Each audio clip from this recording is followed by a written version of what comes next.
Good morning students. आज हम quadratic expression and it's graph के बारे में अध्ययन करेंगे। द्विघात व्यंजक और उसके ग्राफ। इससे पहले भी हमने इसके बारे में अध्ययन किया था और देखते हैं आज इसके vertex and intersecting point on x axis. तो यहाँ देख रहे हैं द्विघात समीकरण, क्वाड्रेटिक इक्वेशन है हमारा y equal to A X square plus B x plus C. इसके जो देख रहे हैं चूंकि क्वाड्रेटिक इक्वेशन है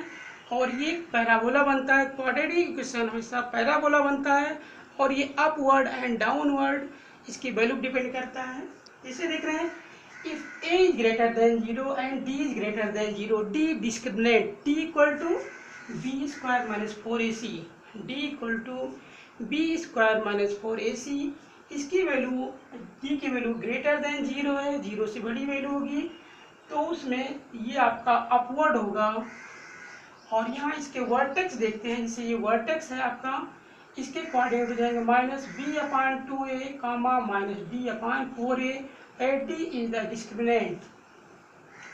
the parabola will intersect x axis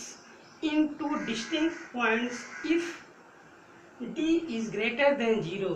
d is greater than 0 मतलब डिस्क्रिमिनेंट इज ग्रेटर देन 0 है तो ये x एक्सिस को 2 पॉइंट पे इंटरसेक्ट करेगा। देखिए पॉइंट 1 एंड पॉइंट 2। इसके कोऑर्डिनेट्स क्योंकि क्वाड्रेटिक है इसके 2 जीरोस और रूट्स, ये जीरोज होते हैं alpha and beta. Alpha and beta are the zeros, मतलब जितने पॉइंट पर वो इंटरसेक्ट करेगा वही उसके जीरोज होते हैं। क्योंकि 2 पॉइंट में इंटरसेक्ट कर रहा है इसके 2 जीरोज होंगे तो alpha comma 0 and beta comma 0 is the zeros. Vertex minus B upon 2a minus d upon 4a। Same condition इसमें देखते हैं। सेकेंड हमारा है a is less than 0, a की वैल्यू निगेटिव है, d is greater than 0 discriminant आपका 0 से greater है। वर्टेक्स हो जाएंगे minus B upon 2a minus d upon 4a। ये भी देख रहे हैं 2 डिस्टिंक्ट पॉइंट पर इसको इंटरसेक्ट कर रहा है। इसके कोऑर्डिनेट हो जाएंगे alpha comma 0 and beta comma 0। ये तो हो गए हमारे फर्स्ट उसके लिए हो गए जब a is greater than 0 and d is greater than 0। Second condition में देखते हैं इसको हम।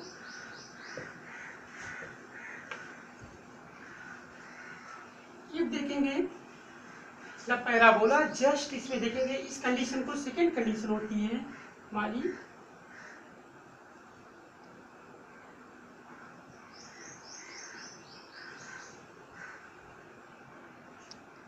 ये पैराबोला होता है, देख रहे parabola just the parabola just touch x axis at 1 point. X axis को केवल 1 पॉइंट पर ही टच कर रहा है तो इसके कोऑर्डिनेट देखिए, इसका वर्टेक्स जो होगा इसका शीर्ष देख रहे हैं ये एक्स एक्सिस को केवल 1 पॉइंट पर 1 पॉइंट पर इसको टच कर रहा है तो ये उस कंडीशन होगा जब a इज ग्रेटर देन 0। चूंकि ये आपका अपवर्ड है ऊपर की ओर है, a इज ग्रेटर देन 0 होगा और d discriminant d equal to 0 हो जाएगा। d इक्वल टू 0 मतलब b square minus 4ac equal to 0, ये 0 आएगा। उस कंडीशन में ये x एक्सिस को 1 पॉइंट पर टच करेगा, केवल एक ही पॉइंट पर टच करेगा। इसके कोऑर्डिनेट हो जाएंगे हमारे minus B upon 2a comma 0 minus vertex के सीएस के कोऑर्डिनेट हो जाएगा minus B upon 2a comma 0। तो ये हो जाएगा द पैराबोला जब उसको एक्स एक्सिस को एक बिंदु पर काटता है तो उसका देखेंगे उसके सीएस के निर्देशांक माइनस बी अपान 2a और इसके कोऑर्डिनेट जो होंगे ये जैसे जीरोज जो होंगे उसका एक ही जीरो जो होगा और दो मतलब होंगे 2 जीरोज, मतलब बोथ जीरोज आर इक्वल। इसी इसमें देखते हैं सेकेंड देखते हैं जैसे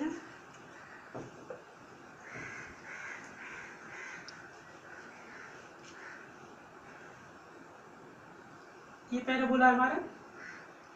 और यहाँ देख रहे हैं ये आपका डाउनवर्ड है, ये डाउनवर्ड है, ये भी है parabola just touch the parabola just touch x axis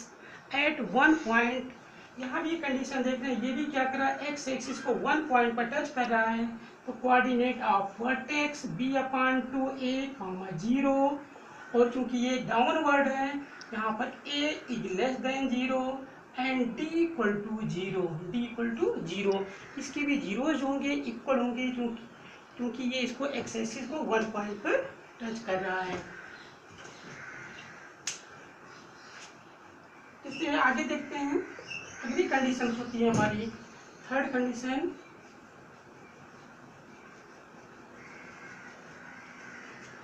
third condition आती है कि इस थर्ड कंडीशन में आप देख रहे हैं पैराबोला जो है ये अपवर्ड है, पैराबोला अपवर्ड है। यहाँ पर a is greater than 0, a is greater than 0 है, पर d इज लेस देन 0, क्योंकि ये आपका पैराबोला एक्स एक्सिस को कहीं भी इंटरसेक्ट नहीं कर रहा है। देख रहे हैं एक्स एक्सिस है आपका, एक्स एक्सिस को पैराबोला कहीं भी इंटरसेक्ट नहीं कर रहा, तो इसके जीरोज शून्य होंगे, इसमें इसके जीरो जो शून्य होंगे वो शून्य होंगे, इसमें कोई भी जीरोज नहीं होगा। और इसके वर्टेक्स जो होंगे इसके कोऑर्डिनेट हो जाएंगे -b/2a, -d/4a, और इसमें जीरो होंगे, कोई भी जीरोज नहीं होगा। तो parabola will not intersect, parabola will no intersect x axis if d is less than, the parabola will no intersect x axis if d is less than 0। तो d की वैल्यू मतलब b² - 4ac is less than 0 है। तो ये इस condition में parabola x axis को कहीं भी इंटरसेक्ट नहीं करेगा, और उस कंडीशन उसके जीरोज जो होते हैं या शून्य जो होते हैं वो शून्य होते हैं, कोई भी इसके रियल रूट्स नहीं होंगे। इसी में देखते हैं इसकी सेकेंड कंडीशन। सेकेंड कंडीशन ये हो जाएगी, ये तो आपका अपवर्ड हो जाएगा, यहाँ ये आपका डाउनवर्ड है, डाउनवर्ड इसके वर्टेक्स -b/2a, -d/4a, एंड इसमें a is less than 0 and d also less than 0, a is less than 0 and d is less than 0, इसके जीरोज क्या होंगे, शून्य होंगे, क्योंकि ये एक्स एक्सिस को कहीं भी इंटरसेक्ट नहीं कर रहा है। इसके जीरोज जो होंगे या रूट्स होते हैं वो इमेजिनरी होते हैं, लेकिन यहाँ पर हम क्लास 10 तक हम रियल रूट्स पढ़ेंगे, इसके कोई भी जीरोज नहीं होंगे। चलिए इसमें आगे बढ़ते हैं।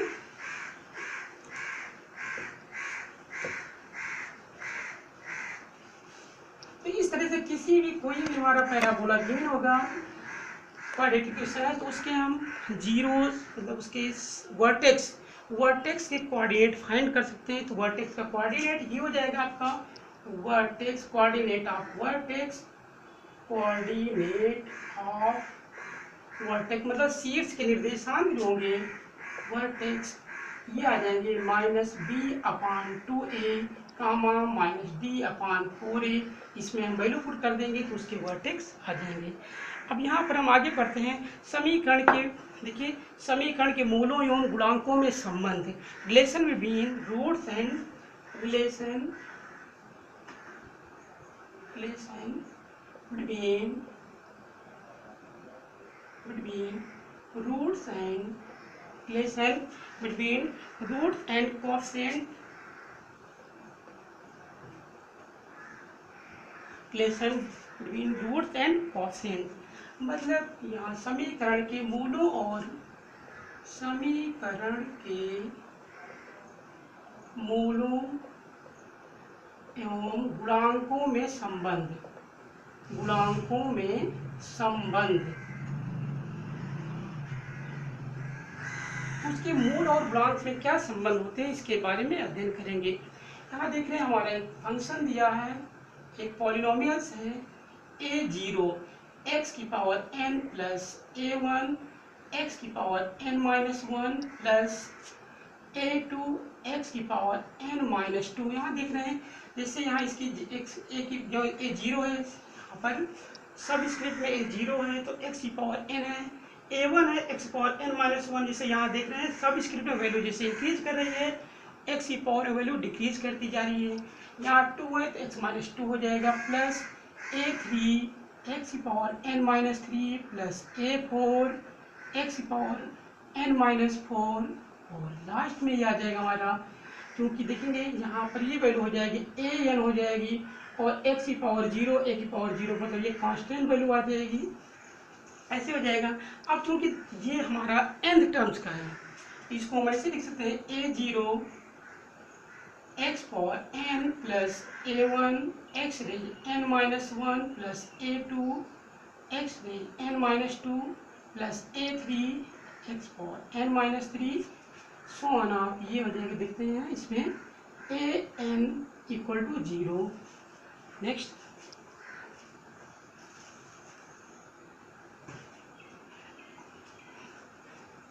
अब यहाँ देखते हैं इसके चूंकि ये nth पावर का है, इन्हीं घात का है, तो इसके जीरो भी कितने हो जाएंगे, nth जीरो हो जाएंगे, इसके जीरो होंगे n जीरो हो जाएंगे। तो यहाँ देख रहे हैं लेट अल्फा 1 अल्फा 2 अल्फा 3 सो एक देखिए अल्फा n, इतने हमने इसके लिए भी जीरो या रूट्स हैं, यही हमारे इसके शून्य के मूल। हमने मान लिया इसके मूल कितने हैं, क्योंकि जितनी घात का होता है उसके उतने ही मूल होते हैं, 2 घात का है 2 मूल होंगे।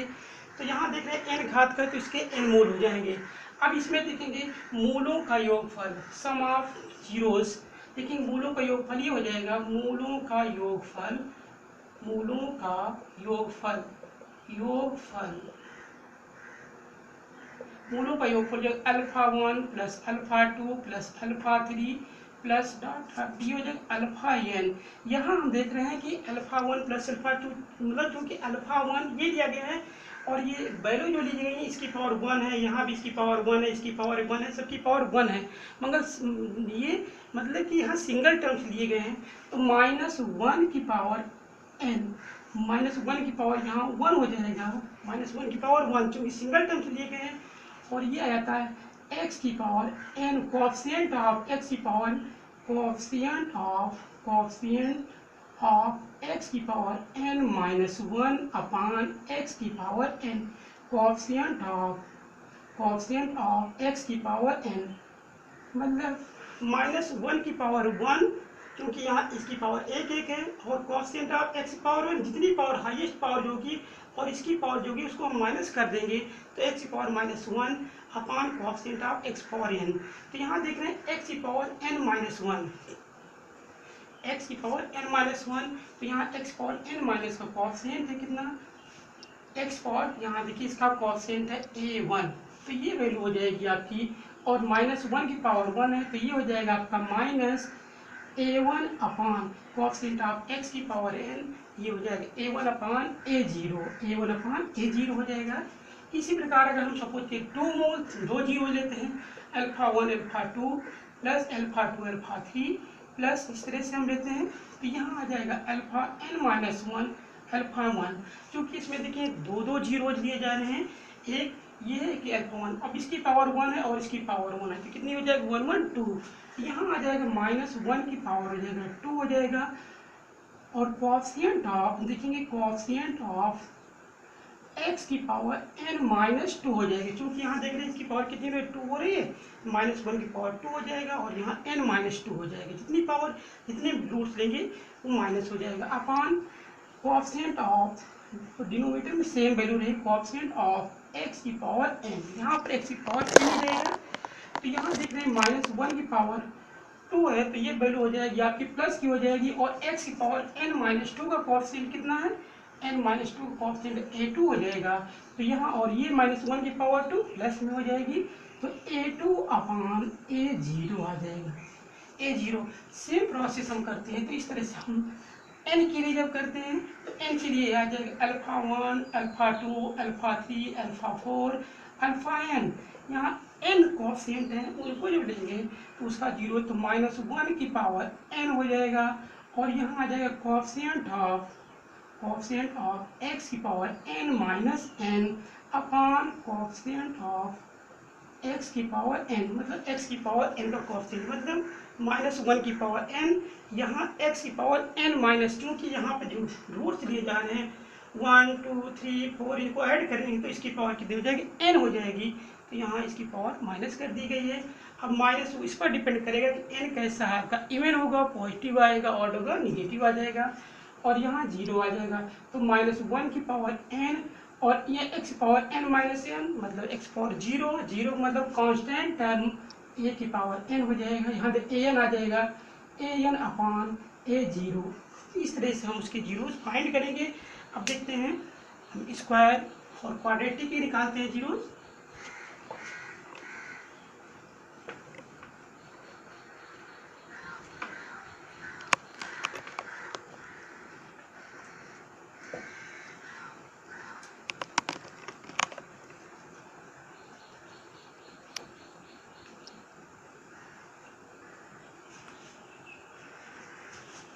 क्वाड्रेटिक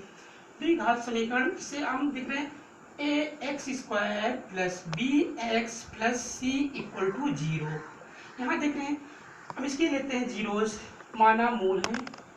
माना मूल, इसके मूल या जीरो अल्फा एंड बीटा है, क्योंकि 2 zeros, let the roots be alpha and beta, क्योंकि इसकी पावर 2 है। तो यहाँ इसके देखिए इसका सम जो होगा अल्फा प्लस बीटा, और यहाँ देखो इसकी हाईएस्ट पावर कितनी है, n इक्वल टू कितनी है 2, n इक्वल टू 2 है आपका। अल्फा प्लस बीटा, अल्फा की इसकी पावर 1 हो जाएगी, बीटा की पावर 1, मतलब ये लीनियर है, तो लीनियर है तो यहाँ आ जाएगा -1 की पावर 1 हो जाएगा। और ये आ जाता है x की पावर, देखिए कोएफिशिएंट ऑफ, मतलब यहाँ ये देखिए x की पावर n, मतलब n की वैल्यू कितनी है 2, तो x की पावर जो 2 माइनस 1, x की पावर 2 माइनस 1 का गुणांक अपान हो जाएगा x की पावर 2 का गुणांक, x की पावर देखो, फिर देखते हैं ax square plus B x plus C equal to 0। ये दो घात का समीकरण है, क्योंकि इसकी हाईएस्ट पावर 2 है, तो इसके जीरो जो इसके शून्य जो होंगे, मोल जो होंगे वो भी 2 होंगे, तो उसको हमने मान लिया अल्फा और बीटा मान लिया। क्योंकि यहाँ n इक्वल टू 2 है, हाईएस्ट पावर 2 है, और इसका हम मूलों का योगफल निकाल रहे हैं अल्फा प्लस बीटा, तो यहाँ इसकी घात 1 है, इसकी घात 1 है, मतलब ये लीनियर है। माइनस यहाँ 1 की पावर n होता है, माइनस 2, और वो जो n जो होता है ये इस पर डिपेंड करता है, इसकी पावर कितनी, यहाँ 1 और 1 है, तो यहाँ -1 की पावर 1 हो जाएगा। यहाँ आ जाता है x की पावर 2 माइनस 1, चूँकि इसकी यहाँ जो वैल्यू दी गई 1 दी गई, तो यहाँ माइनस कर देंगे, x पावर 2 माइनस 1 का गुणांक बटे एक्स स्क्वायर गुणांक, तो 2 माइनस 1 मतलब आ जाएगा x आ जाएगा, यहाँ x का गुणांक, x का गुणांक हो जाएगा बटे एक्स स्क्वायर का गुणांक, तो यहाँ देखो x का गुणांक कितना है आपका, x का गुणांक b है और एक्स स्क्वायर गुणांक है a, तो ये, और चूंकि देखो माइनस में है, -1 की पावर हो जाएगा 1 हो जाएगा, तो ये आ जाएगा माइनस बी अपान ए हो जाता है, तो alpha plus beta equal to हो जाएगा आपका -b अपान ए, मतलब मूलों का योगफल जो होता है alpha into equal to -b upon a हो जाएगा। दूसरा देखते हैं जैसे मूलों का गुणनफल alpha into beta, alpha into beta देख रहे हैं, एक पावर इसकी है और एक पावर इसकी, 1 कितनी हो जाएगी 2, मल्टीप्लाई में है, तो यहाँ इसकी एक पावर 2 हो जाएगी, तो यहाँ पर आ जाएगा -1 की पावर 2 हो जाएगा, और यहाँ हो जाएगा x की पावर, चूंकि यहाँ देखो n की वैल्यू कितनी है 2, तो ये आ जाएगा 2 माइनस 2 का गुणांक, coefficient of 2 minus 2 upon x की पावर 2 का गुणांक, कोएफिशिएंट ऑफ x स्क्वायर, तो यहाँ देख रहे हैं x पावर 2 माइनस 2 मतलब 0 हो जाएगा, x की पावर 0 का गुणांक, x की पावर 0 का मतलब coefficient of x power 0 upon coefficient of x square का गुणांक, और ये x की पावर 0 का मतलब हो जाएगा कांस्टेंट टर्म c है, तो ये आ जाएगा c अपान एक्स स्क्वायर का गुणांक हो जाएगा a हो जाएगा, एक्स स्क्वायर गुणांक a, और चूंकि देखो -1 की पावर 2 है, इवन नंबर है इसलिए पॉजिटिव आ जाएगा, तो alpha into beta equal to हो जाएगा c अपान a। इस तरह से हम देखते हैं क्यूबिक के लिए a x cube plus B x square plus C x plus d equal to 0, ये देख रहे हैं 3 घात का है, तो इसके 3 जीरोज होंगे, मान लिया, माना मूल इसके हैं alpha beta gamma, 3 zero alpha beta gamma है,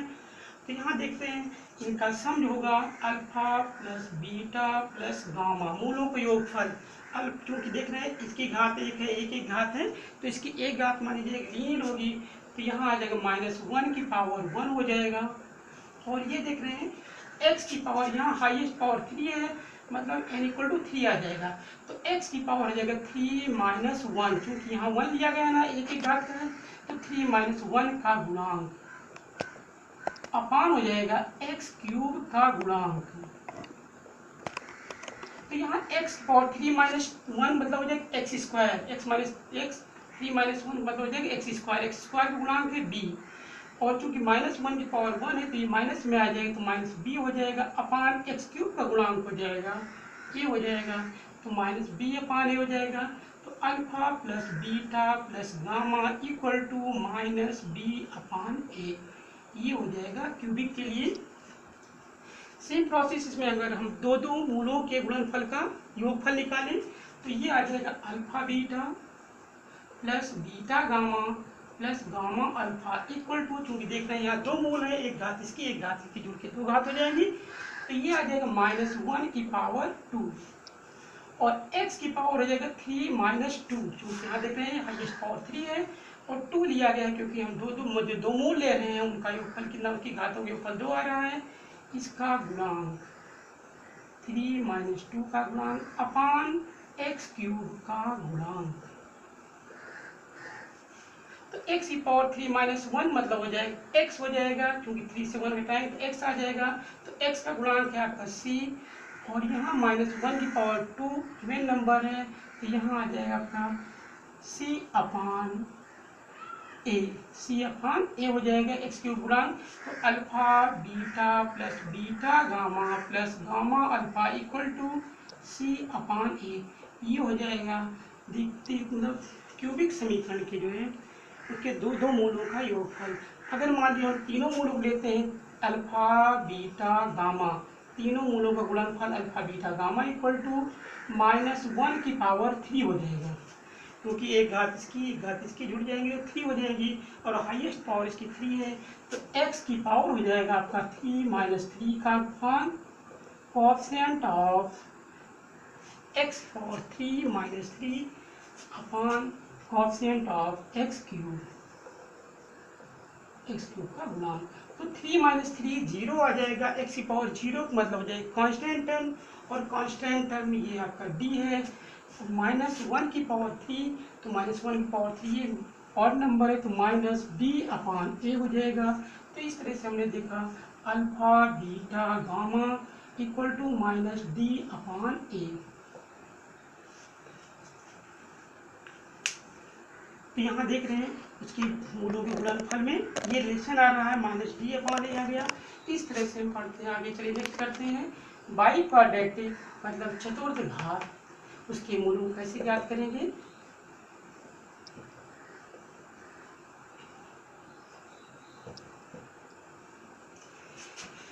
ये होगा A x 4 plus B x cube plus C x square plus D x plus E equal to 0। यहाँ देख रहे हैं ये फोर्थ पावर का, इसकी घात कितनी है 4 है, तो इसके मूल भी जो होंगे जीरोस होंगे 4 होंगे। लेट दैट माना इसके मूल जो हैं alpha beta gamma and delta, alpha beta gamma and delta इसके जीरोस हैं। तो यहाँ देखिए मूलों का योगफल लिखेंगे, क्योंकि यहाँ n इक्वल टू कितना हमारा 4, n इक्वल टू 4 है, तो मूलों का योगफल alpha plus beta plus gamma plus delta, और यहाँ देख रहे हैं सबकी पावर 1 1 है, माइनस 1 की पावर 1 हो जाएगा, x की पावर 4 माइनस 1 का गुणांक, हाईएस्ट पावर क्योंकि 4 है तो 4 माइनस 1 का गुणांक अपान x की पावर 4 का गुणांक, 4 का गुणांक हो जाएगा। तो 4 माइनस 1 3 आ जाएगा,